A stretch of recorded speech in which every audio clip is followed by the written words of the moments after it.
Assalamualaikum warahmatullahi wabarakatuh.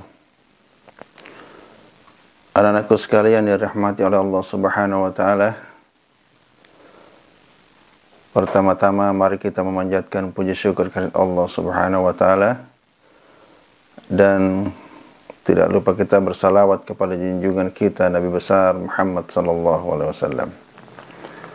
Baiklah anak-anakku sekalian, pada kesempatan yang berbahagia ini kita akan lanjutkan pembahasan kita, yakni hadis Arba'in An-Nawawi, dan pada kesempatan ini kita sudah sampai pada hadis yang kelima.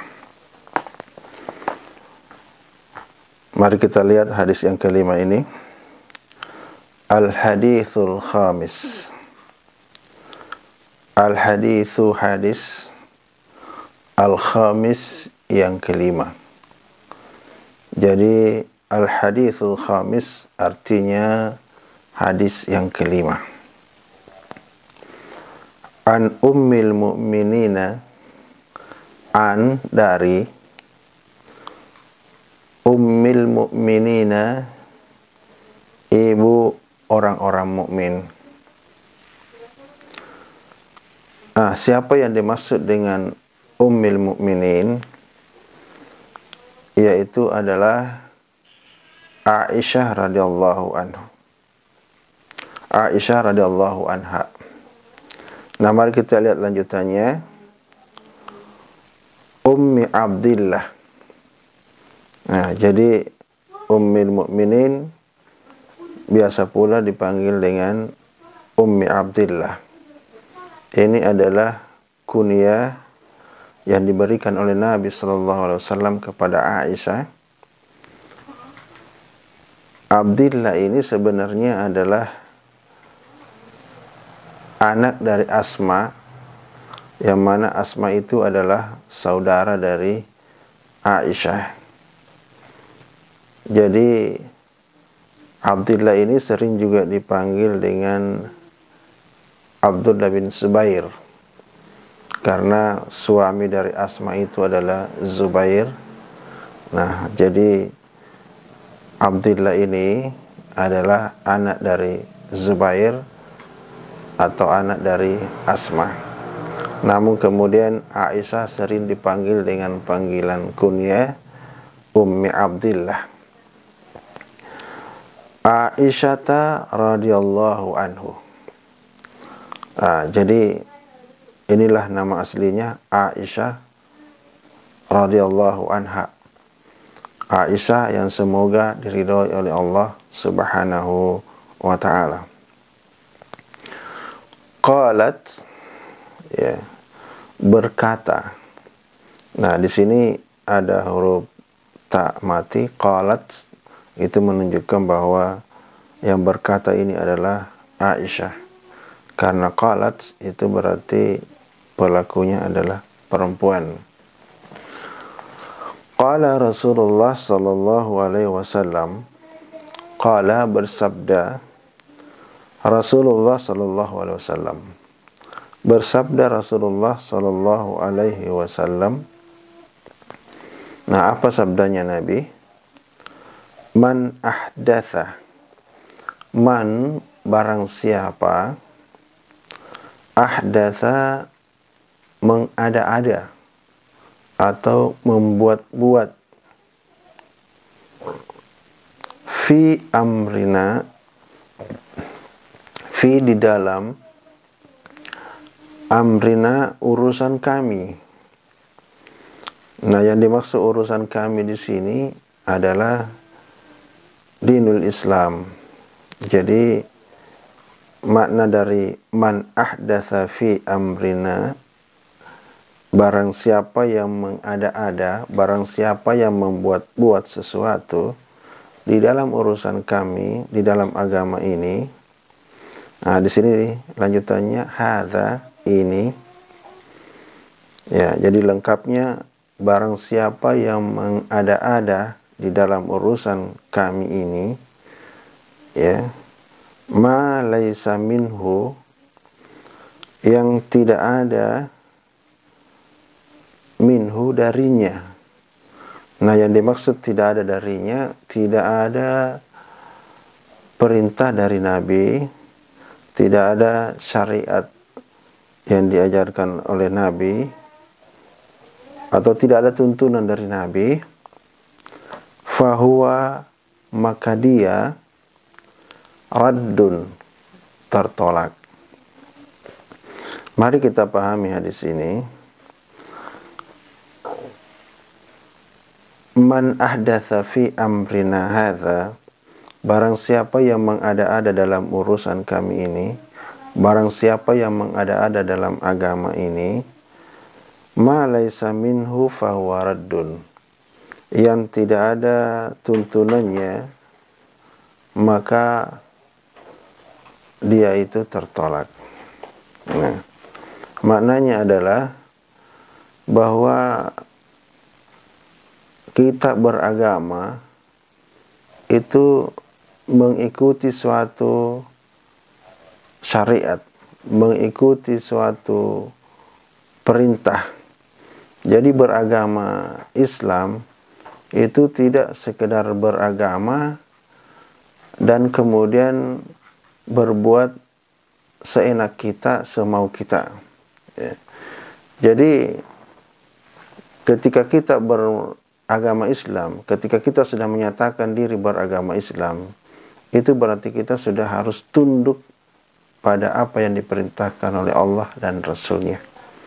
Dan kita tidak boleh membuat-buat sesuatu dalam urusan agama yang tidak diperintahkan oleh Nabi SAW, tidak ada perintah dari Allah Subhanahu wa Ta'ala, maka tidak boleh kita membuat-buat suatu di dalam agama ini.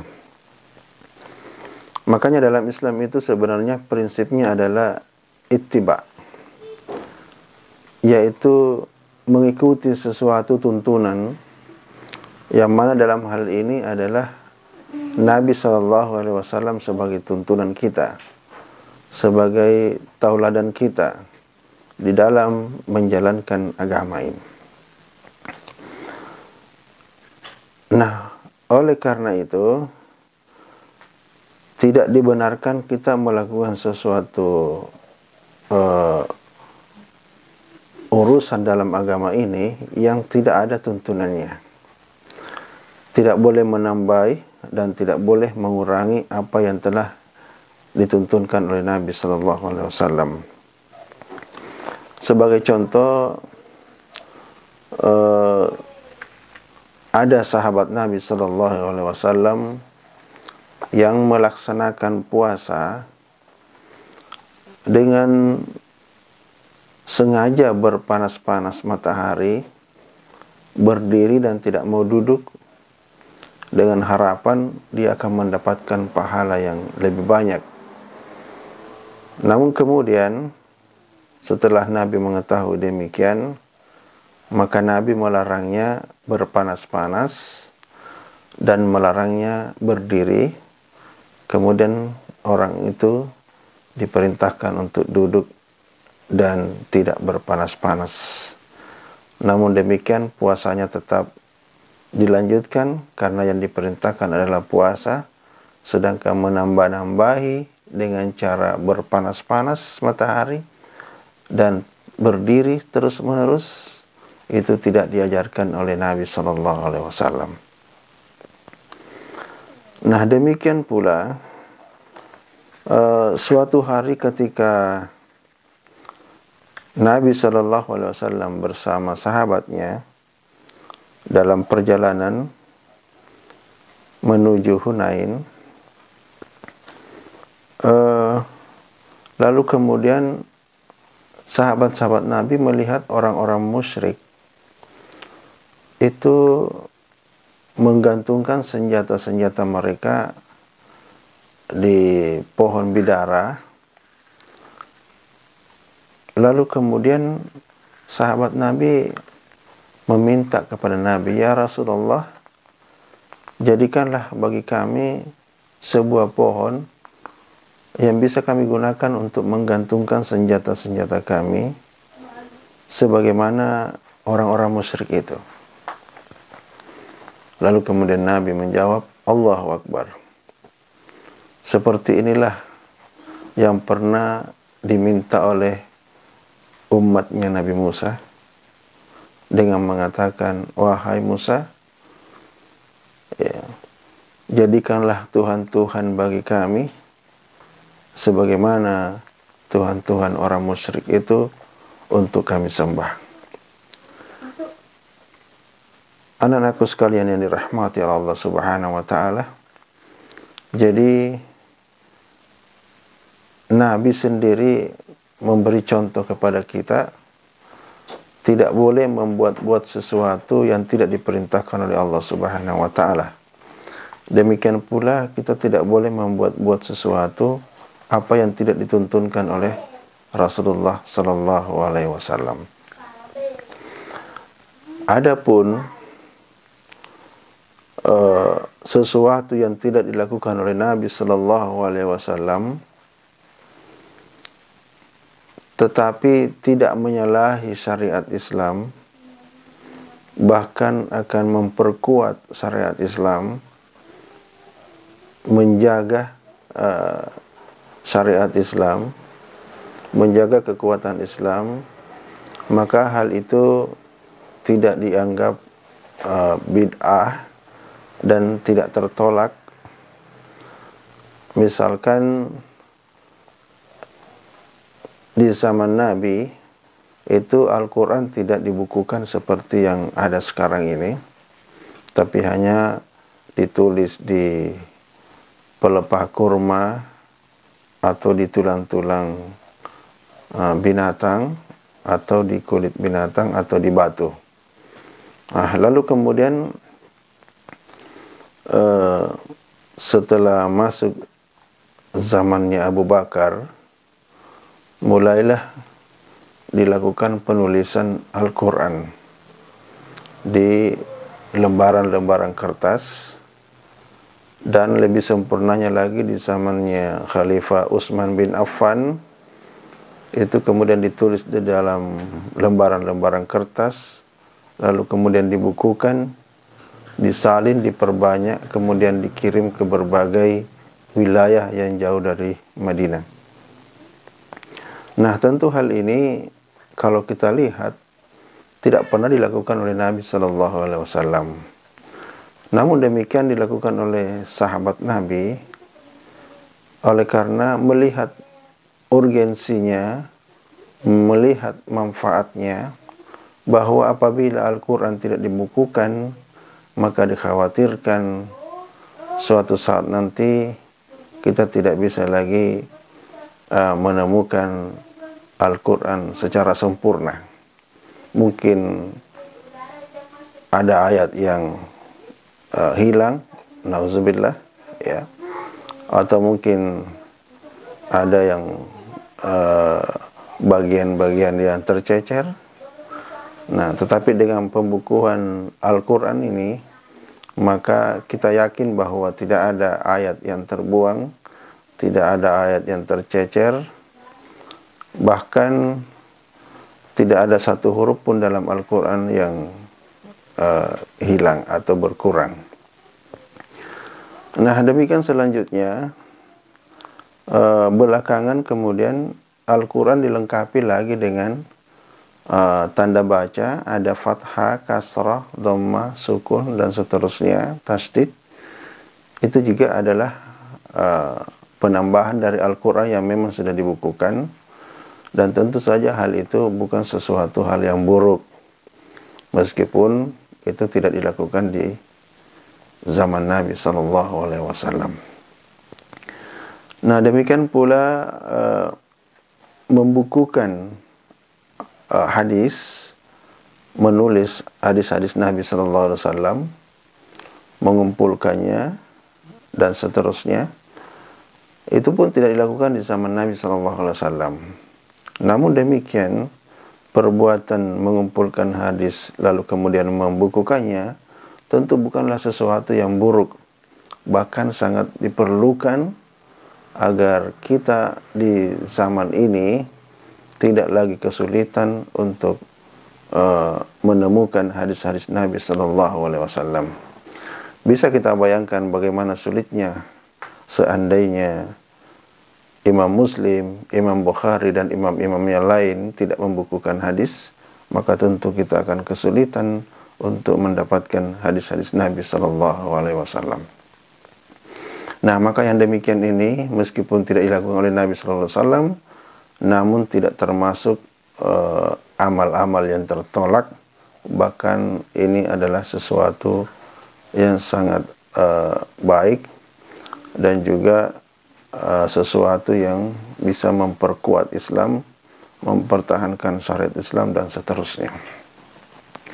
Kemudian kita lanjutkan. Hadis ini diriwayatkan oleh Imam Bukhari. Rawahul Bukhari wa Muslim. Hadis ini diriwayatkan oleh Imam Bukhari dan Muslim. Hanya saja wa fi riwayati li Muslim, di dalam riwayat Muslim kalimatnya sedikit berbeda namun maknanya sama, yakni man amila amalan, man barang siapa, amila beramal, amalan suatu amalan, barang siapa yang beramal dengan suatu amalan, laisa yang bukan, alaihi ya bukan padanya, amruna yang kami perintahkan. Jadi barang siapa yang beramal suatu amalan yang bukan sesuatu yang kami perintahkan, ya, fahuwa raddun, maka dia itu tertolak.